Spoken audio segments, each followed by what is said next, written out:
Welcome back. Now, it's been a tough year for South Africans and the country economically. High inflation, high interest rates, huge numbers of unemployment, growing poverty and inequality have continued to plague the country in 2022. Some economists say they anticipate the same challenges for the country's 2023 economic outlook, predicting a sluggish economy exacerbated by load shedding. Karabo Mashugane, founder and managing director at 2020 Insight, says empowerment, economic transformation and small development can only effectively happen in a conducive environment. He says South Africa needs to be realistic about where the nation is at the moment, not only economically but also politically, but before the country crumbles. Well, he joins us on Zoom to share his insights. Karabo, a very good morning to you. A warm welcome to Morning Live. I mean, some economists have already made predictions for 2023. What, in your own prediction, do you foresee for the economy in 2023? Yeah, morning, Lebo, and thanks for having me on. I think in general, we face, I think, still a very sort of a bleak future, and there isn't any, I think, strategy or plan to really make any significant dent on the unemployment and to drive economic growth. And I think one of the key things for me is really when you engage with various people to try and establish what is our economic strategy. Businesses usually they're asked to do an elevator pitch to say, what is your business strategy? What is your proposition? And I found that we can't actually define what our economic strategy is in the country. We've got various plans, the latest being the Economic Recovery Plan, which has got a long list of items and master plans, etc. But when one tries to ascertain exactly what is our strategy, what is the foundation of it, what markets we focus on. Yes, we've got some sector master plans, etc. But to understand the rationale and the basis of having some of those becomes extremely unclear. I'll give you an example. One of the sectors where the country has invested quite a lot, hundreds of billions essentially, is the automotive sector. And when you try to understand what is the basis of us as a country investing in the automotive sector, it's not very clear. And even after that, I think it's been about 25 years or so that we've had incentives to the sector. We're still only employing around 120,000 people or so in that sector. We've got a country where we have millions of people unemployed. And so the areas where we focus on and where we invest in have to have some link in terms of being able to absorb the excess labor that we have in the country and drive economic growth. And the fact that we haven't really been able to grow our economy despite a lot of these investments suggests that some of them are misplaced and some of the assumptions that they're based on need to be revisited. Mm. Are you able to expand on your thoughts, when you say empowerment, economic transformation and small business development do not happen in a vacuum but need conducive environment? And that's essentially what we are, the essence of it, that if you take an example of the automotive sector, where we're expected to drive economic growth, where there is expectation that it also contributes towards transformation, towards small business development, you then ask yourself, what is the foundation? Now, when you look at our population, you look at our quality of education that we're producing, the skills levels that we have, that's still, when you look at the SWOT analysis of that sector plan, essentially, it still highlights a skills shortage as one of the key impediments to the industry growing.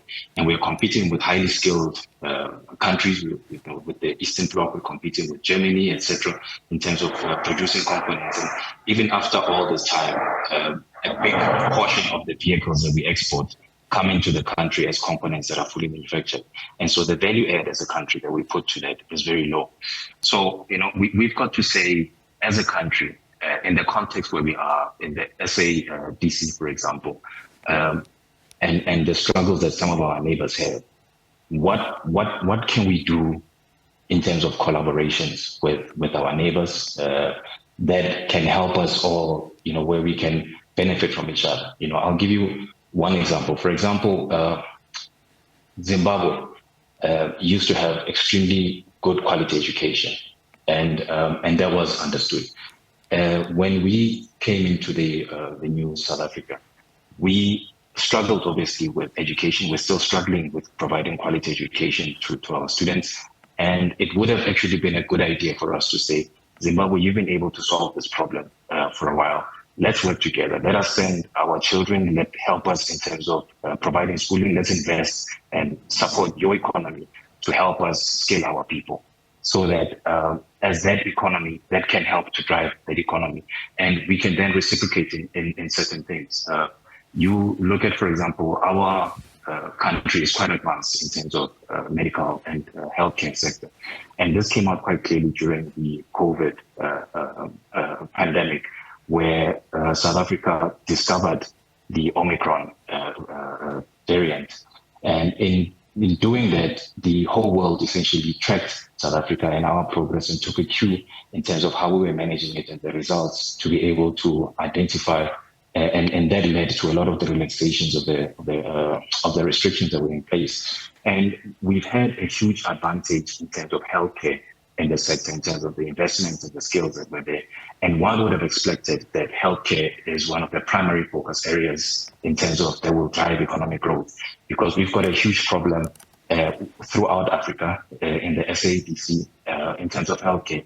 And as South Africa, we can provide that solution to our neighboring countries and to ourselves if we drive that. And within that, you can then have a lot of downstream sort of businesses that develop and opportunities for small businesses that are sustainable. That's an area where we have a natural competitive advantage that we should have been utilizing, I think, to help drive our economic growth. And not only that, people suffering from things like long COVID, etc., could have easily, we could have accommodated them through what they call medical tourism to come and recover in our own climates and things. But obviously, to be able to do that, we need to solve crime. And so I think tourism sector has been one of the key, focus areas of the economic growth. And we could have, focused on how do we combine that with other industries, such as healthcare industry, to drive economic growth in the country and provide solutions not only to us locally, but also to our neighboring countries. What role do lack of skills and education play in perpetuating the huge numbers of unemployment in South Africa? We've got the issue that a big portion of our labor laws, because of our history, I think there's a strong focus on ensuring, obviously, that worker rights are taken care of. We've got very strong unions in the country, and rightfully so. But we then created a situation where, because of those labor laws, our labor force becomes uncompetitive and cannot be utilized competitively. If you look at the United States, for example, they went through the same process. And so they then started exporting their manufacturing to the Eastern blocs, to the Asian tigers. And that is one of the key reasons that drove the growth of the Asian tigers. Now, in our country, what we then sort of did is that we've got these labor laws where they create a situation where our labor force is uncompetitive. And to get around it, industry has imported illegal immigrants, essentially, to come and work in the country in conditions that our labor laws will not permit, where you could not be able to employ South Africans under the same conditions. And so a big part of, as much as there's always this fight against foreigners in the country, a big part of our economy has been driven by the exploitation of migrant laborers, essentially, and utilizing their skills outside of the limitations that are set by the labor laws. And that is, I think, one of the primary things that we've got to be aware of. That firstly, it's always said that we cannot grow our economy. We don't operate in an island. We have no chance of trying to isolate ourselves and kick our foreigners out, our African brothers and sisters out of the country. But what we should actually be focusing on is how do we work with those governments? How do we collaborate with them and exchange to look at what advantages does this country have? What can Malawi provide to the SADC region? What can Zimbabwe provide to us? And what can we then provide to them? And I think if we start approaching it in that way, I think we'll be able to start making a dent in solving some of the problems, because looking outside of our country and to our neighboring countries, we actually then have access to a much larger customer base. I think the SADC region has around 300 million people or so. So that's essentially a customer base that is equivalent to the entire US economy. And by supporting the growth within this area, within this block, we can create, I think, a firm basis upon which we can drive economic growth in the country. And I mean, the biggest concern among many South Africans is finding a job. You know, talk about what seems like a culture of job seeking and the expectation to be employed versus looking for opportunities to create or earn an income. Yeah, you know, not everybody is, in any society, you're going to have a relatively small portion of people being entrepreneurs.